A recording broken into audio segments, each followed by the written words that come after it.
Bom, agora 9h03. Repita. 9h03, a gente faz contato ao vivo com Brasília. Lula está se igualando ao ex-presidente Jair Bolsonaro, é o que diz Observatório do Clima. A entidade lançou uma nota criticando a medida provisória que reestrutura os ministérios. Catiúcia Sotomayor, de volta por aqui com a gente. Quais outras críticas foram feitas pelo Observatório, Catiúcia? Olha, Adriana, o texto divulgado após a aprovação da medida provisória na Comissão Mista do Congresso Nacional sobre a reestruturação da esplanada dos ministérios critica as mudanças e o governo petista com a frase, abre aspas, Jair Bolsonaro passou, mas a boiada ficou e com sócios inusitados, fecha aspas. A entidade faz referência àquela fala do ex-ministro do Meio Ambiente de Bolsonaro, atual deputado Ricardo Salles, que disse em uma reunião ministerial que enquanto a imprensa estava ocupada cobrindo a pandemia de Covid-19, era possível passar a boiada, mudar regras e simplificar normas nos ministérios. E que seria a hora de unir esforços para promover a simplificação de regulatório necessária em todos os aspectos.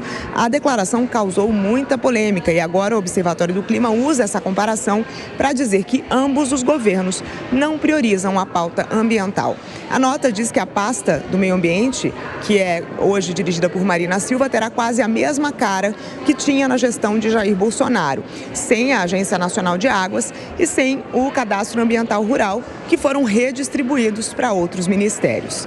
E também disse que não recebeu a aprovação com surpresa, porque considera o Congresso Nacional um espaço dominado por um combo ruralista extrema-direita. Mas seria surpreendente a contradição de Lula. A entidade cita o fato do presidente não ter fingido indignação a descobrir que não manda na organização dos próprios ministérios, já que em campanha e no início do mandato jurou proteger indígenas e fortalecer o combate ao desmatamento e às mudanças do clima.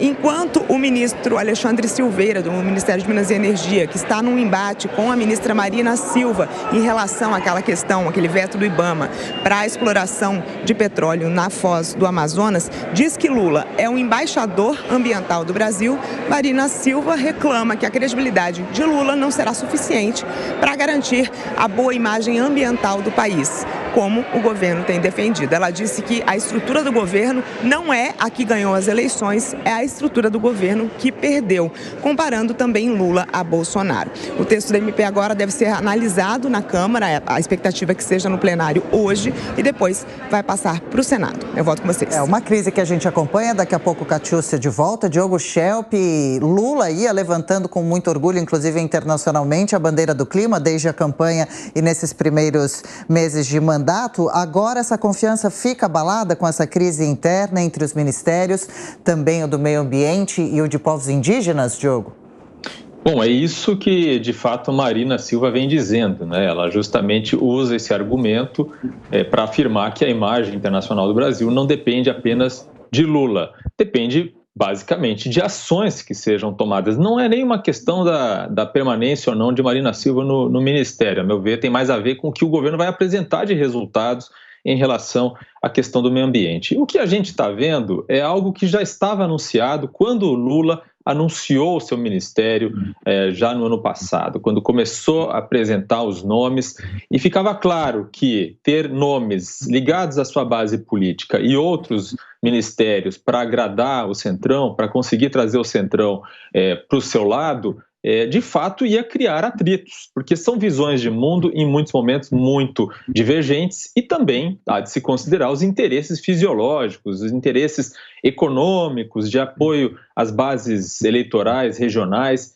que envolvem os interesses do Centrão. Então o que a gente tem visto nesse episódio é que o Centrão de fato consegue manter o governo refém de seus interesses. Era assim no governo Bolsonaro e continua sendo assim no governo Lula. O Centrão, que tem, inclusive, como relator, né, dessas mudanças ministeriais, um dos seus integrantes, e que provavelmente, né, com essas mudanças, dará mais poder, mais possibilidades, já que essas atribuições, a Agência de Águas, entre outras, vão passar para outros ministérios. Então, ele consegue, com isso, justamente dar a seus integrantes a possibilidade de que eles venham a atuar nesses órgãos fora das mãos aí de Marina Silva. É, de fato, uma situação que mostra, né, esses paradoxos do governo Lula. Dávila.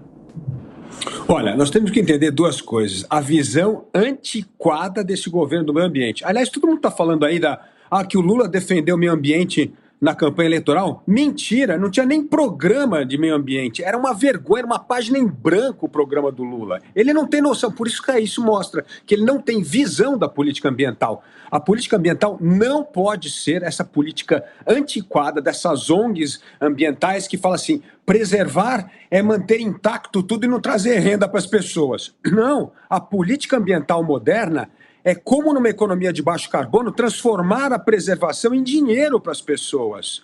E é isso que eu estava falando aqui. A recuperação de áreas degradadas com plantio de árvore, é um mercado, energia renovável. Eu vou dar um exemplo para vocês aqui. Quando o Estado quer se meter em política ambiental, olha o desastre. Fizeram um Belo Monte. Custou uma fortuna e entrega pouca energia. Hoje, o mercado privado, investindo em energia solar, gastou 1/4 do investimento de Belo Monte e gera 6 vezes mais eletricidade do que Belo Monte. É o mercado que está resolvendo a questão ambiental. Enquanto o governo não reconciliar com o mercado, não entender como transformar preservação ambiental em dinheiro para as pessoas, o Brasil vai continuar com uma agenda ambiental obsoleta e não vai resolver as questões que nós podemos, que é ser uma potência ambiental, porque o Brasil tem capacidade de sequestrar 50% do carbono do mundo. Nós somos uma enorme potência ambiental, mas tem que transformar a potência ambiental em investimento e renda para o brasileiro.